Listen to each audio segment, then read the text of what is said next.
President Bola Tinubu and First Lady depart Rio de Janeiro after G20 Leaders Summit. I'd like to urge all stakeholders to implement these policies effectively and ensuring no one is left behind. 65th National Council on Health ends in Maiduguri as stakeholders advance realization of 2030 universal health coverage. And people know they can't buy something again for our hand because of the bad road. Government begins filling devastated portions caused by erosion in Aba.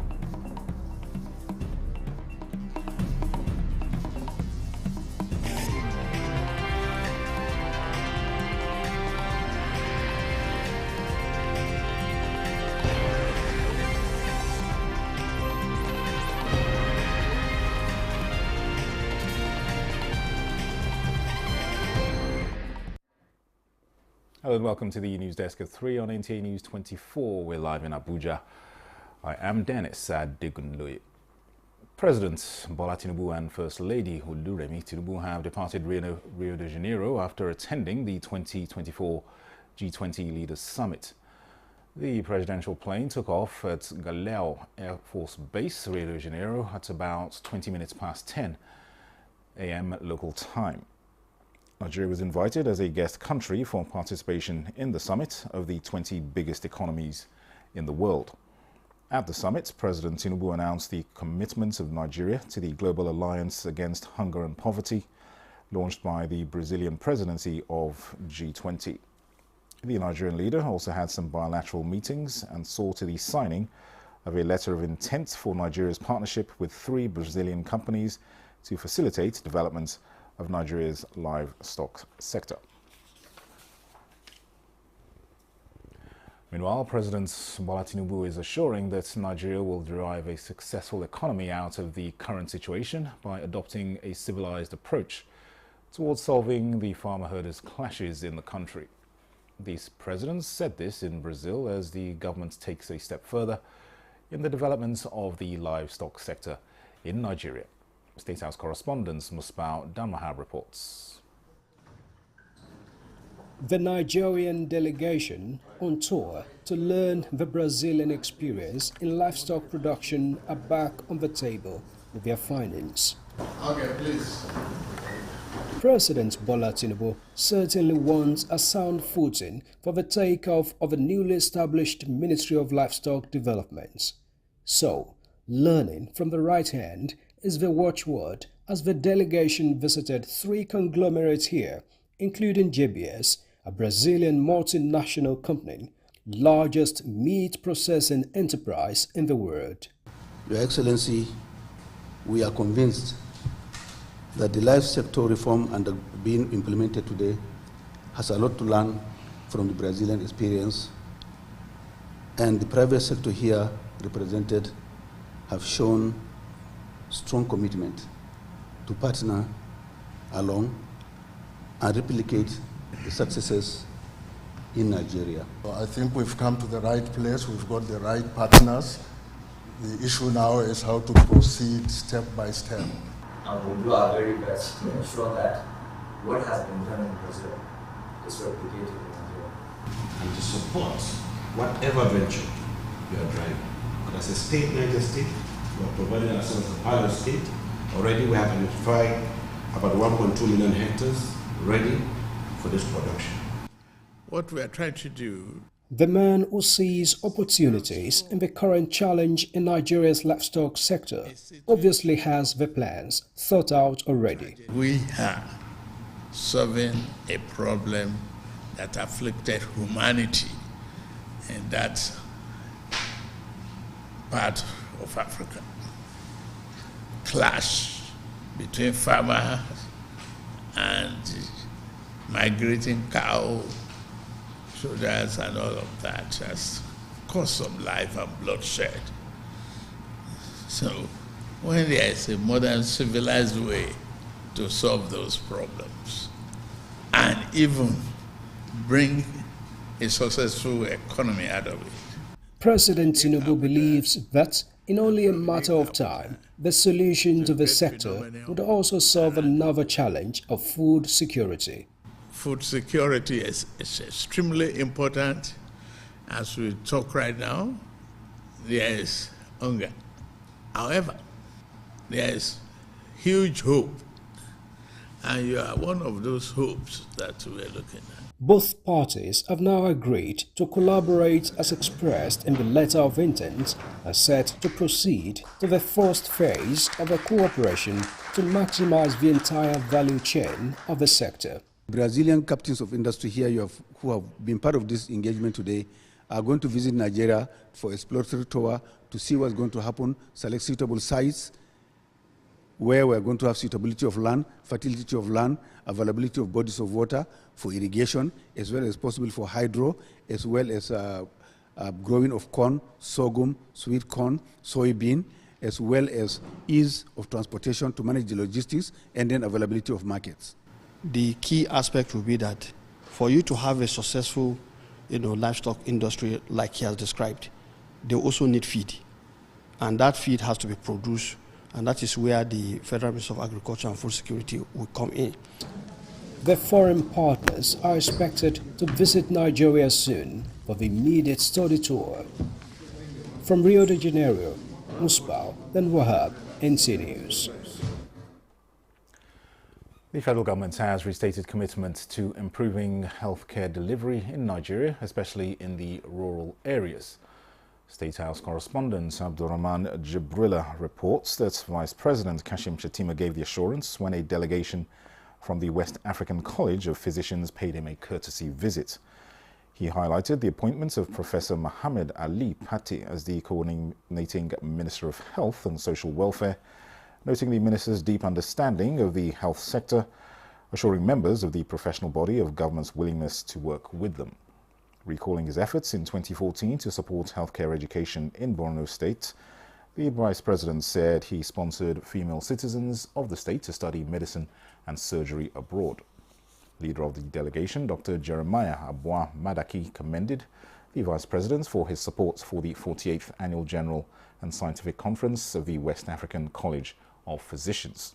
Madaki expressed optimism about the government's commitment to improving healthcare systems, even as he shared the communique of the conference with the Vice President. Now, as the week-long activities for the 65th National Council on Health aimed at advancing the successful realization of the 2030 universal health coverage comes to a close, Minister of Health, Professor Mohammed Ali Patti, has called for swift implementation of deliberations made during the meeting to ensure overall transformation of Nigeria's healthcare system. Tina Toro reports. At the closing session, the National Council on Health focused on key areas, including the establishment of the Family Health Department and strategies for improving maternal, newborn, child, adolescent, as well as elderly healthcare services. Several policy documents were officially launched as part of determination to ensure a robust outcome. Minister of Health and Social Welfare, Professor Mohammed Ali Patti, who launched the documents, emphasized their significance in improving the Nigerian healthcare system, noting that the documents were designed to enhance the well-being of healthcare workers and provide a comprehensive framework to guide the planning, training, and deployment of human resources within the sector. I'd like to urge all stakeholders to implement these policies effectively and ensuring no one is left behind. Employ every state to adopt these guidelines wholeheartedly. We have about 171 institutions or local government areas in Nigeria where the maternal mortality is very high. So this will be the target age where, we'll make sure that, at least the curve going up is bent so that you can have results as soon as possible. Policy documents launched at the meeting include the National Policy on Health Workers Workforce Migration, the Nigerian Health Workforce Profile 2022, and the National Social and Behavior Change Strategy for Nutrition across the life cycle in Nigeria. The minister was emphatic that the documents would serve as key reference points for policymakers, health professionals, and stakeholders as they work to strengthen the nation's health system and ensure sustainable development in healthcare. A communique outlining the key resolutions was presented by the Permanent Secretary of the Federal Ministry of Health, Dr. Daju Kacholo. In Maiduguri, Tina Toro, NTA News. For efficient Hajj operations, the Senate is emphasizing that the interests of pilgrims should supersede any other concern. This was during a public hearing on a bill for an act to amend the act establishing the National Hajj Commission of Nigeria, convened by the Senate Committee on Foreign Affairs. National Assembly correspondent Joshua Ogunjide reports. The National Hajj Commission of Nigeria is saddled with the responsibility of regulating state pilgrim boards and tour operators. The bilateral air service agreement between Nigeria and the Saudi Arabia authorities of 2015 resulted in a 50-50 quota on air flight. The process will be pre-qualified in conjunction with the expert from the Ministry of Aviation, the Hajj Commission, which is coordinating, and then the states. These states of federation, including the FCT, find the NEWS11 while advising that the NACON Act 2006 be revisited. Why we went on the 50-50 agreement is simply because we didn't want to pay $100 to the Kingdom of Saudi Arabia royalty. That is the only reason. There are terminologies that were used in the proposed bill, airline agencies. We needed to be guided properly. So you are making Nigerian pilgrims to pay twice. They pay for 35 days, and not all pilgrims will stay in Saudi Arabia until 35 days, and they pay for another 5 days of the contract in Mashair.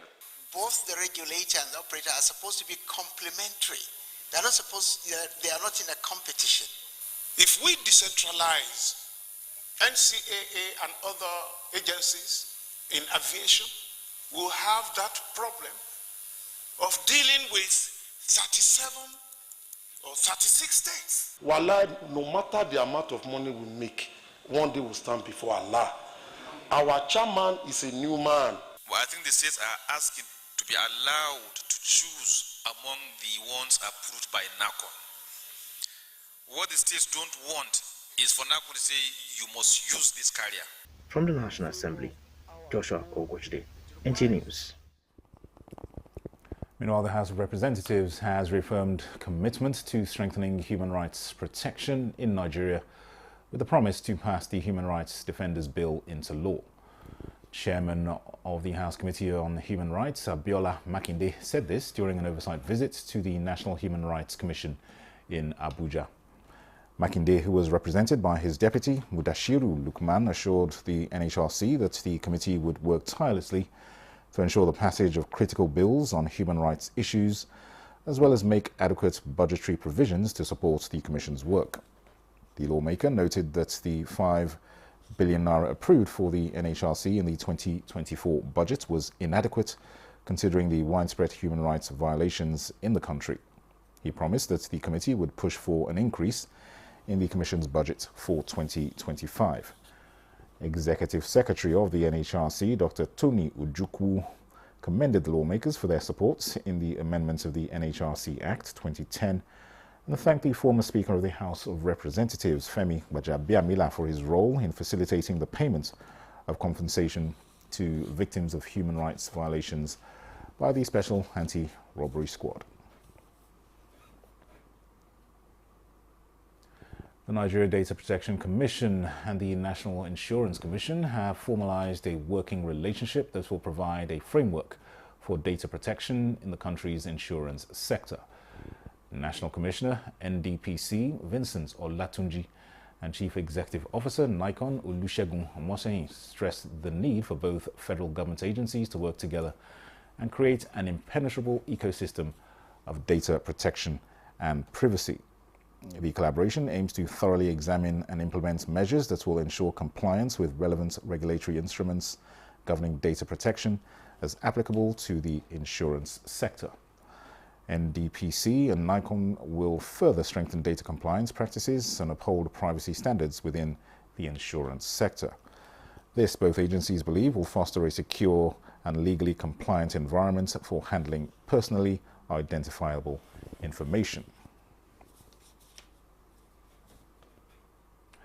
This is the news desk at 3 on NTA News 24. More reports after this break.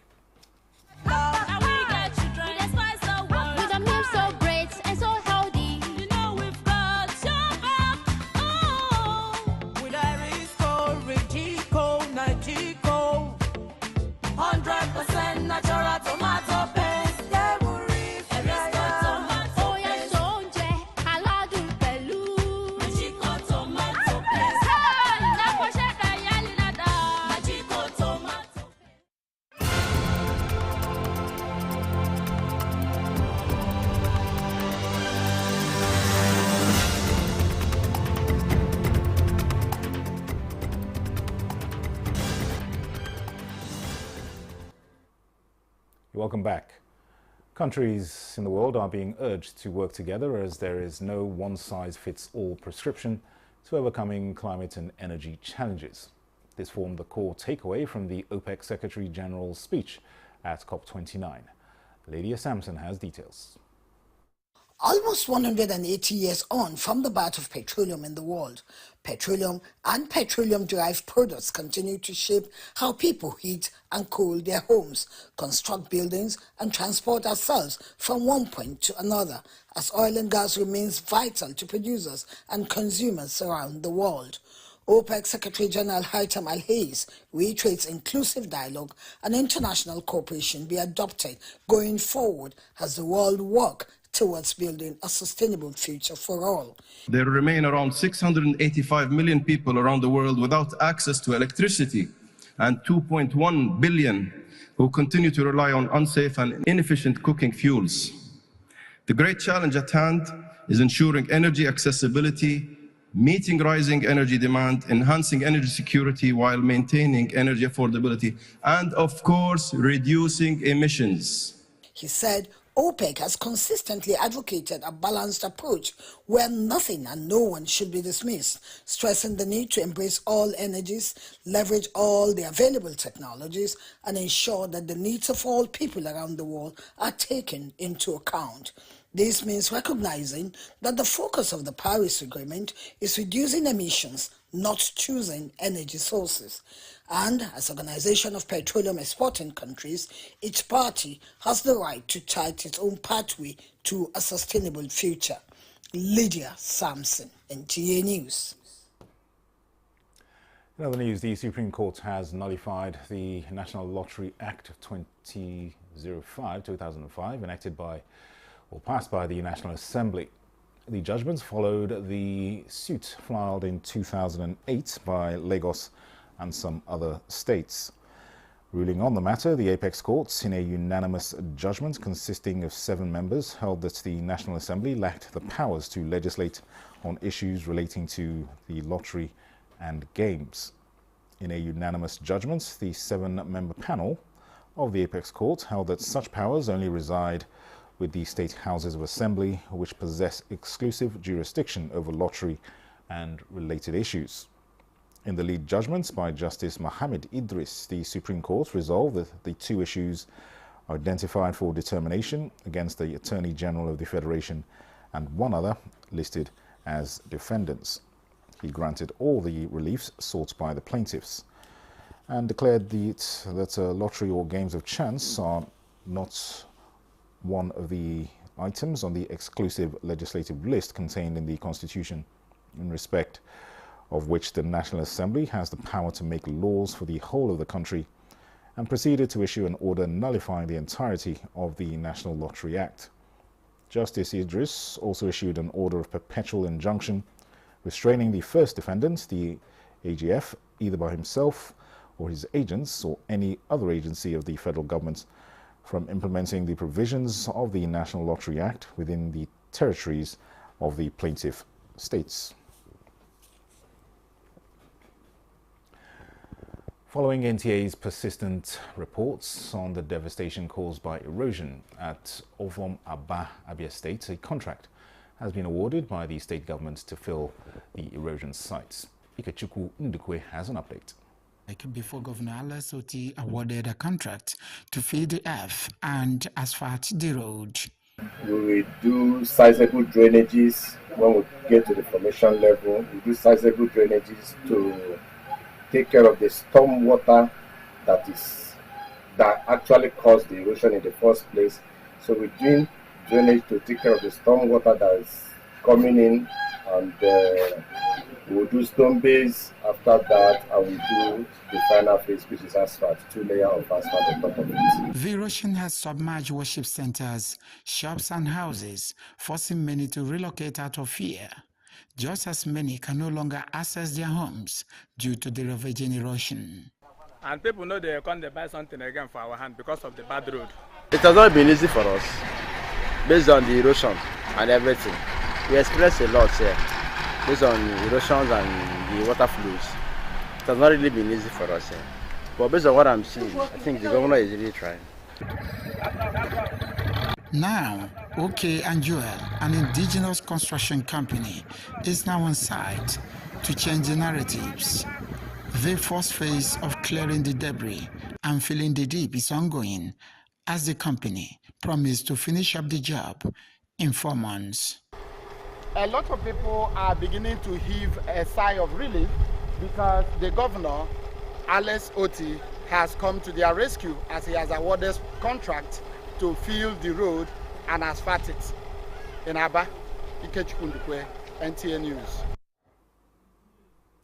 Thank you, Ikechukwu.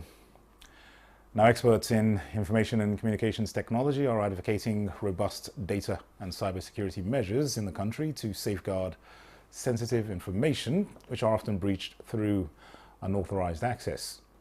This was a unanimous recommendation at the 12th edition of the Nigeria ICT Impact Forum, where federal government agencies, including the Nigerian Communications Commission, the Nigeria Data Protection Commission, digital reality and strategic partners in the digital economic space, expressed concerns on rising cases of cyber attacks and consequences for individuals and organizations.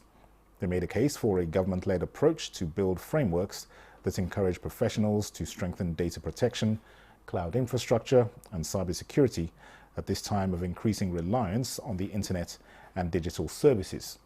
This, they believe, will safeguard individual privacy and enforce standards, noting the importance of securing cloud infrastructure through partnerships with reputable cloud service providers.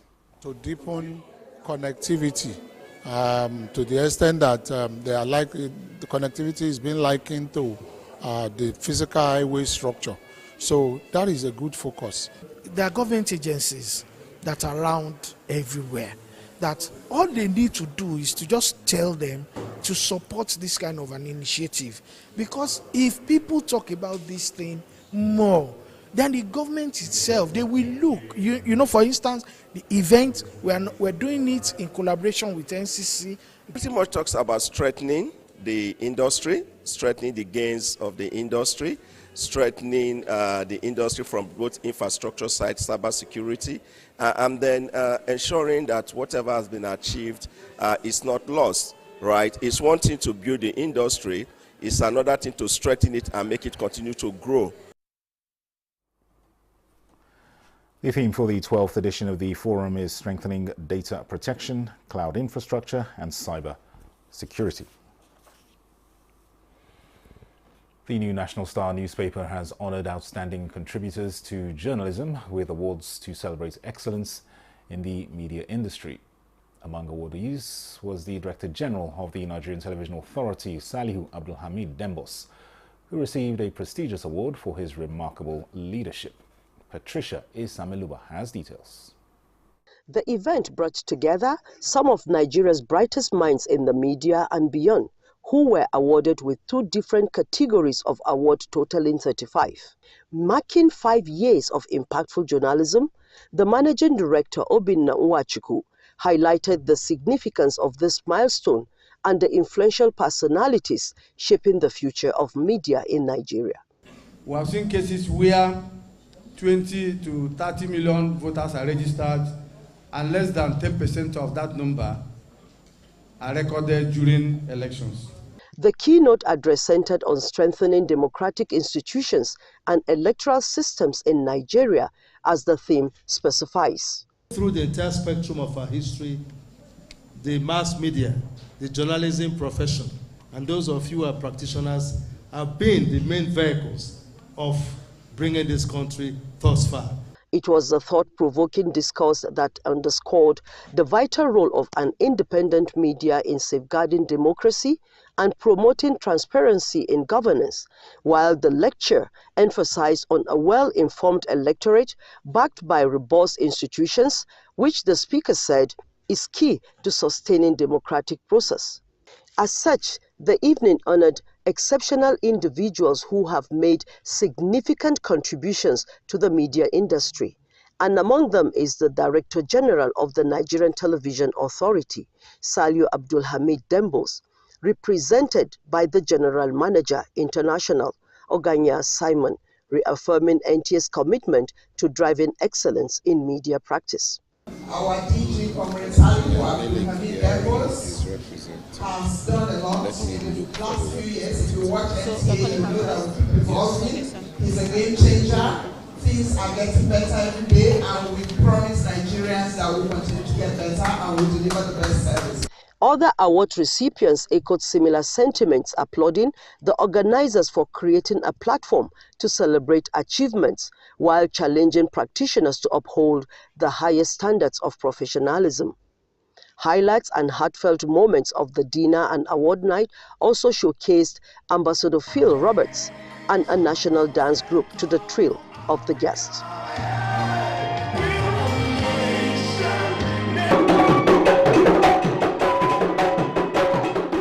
Patricia A. Samiluba, NTA News.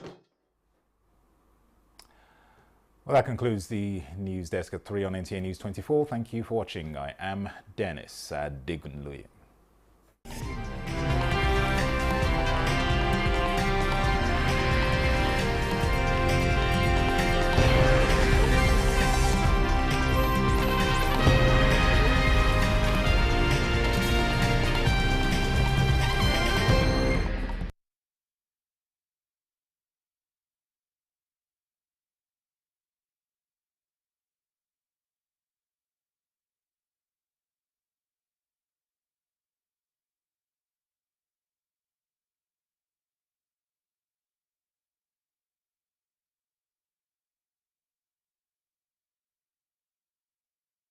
The Kano Command of the Nigeria Police Force taking place here. The national anthem is on.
Every day na party, every day na jolly, oh.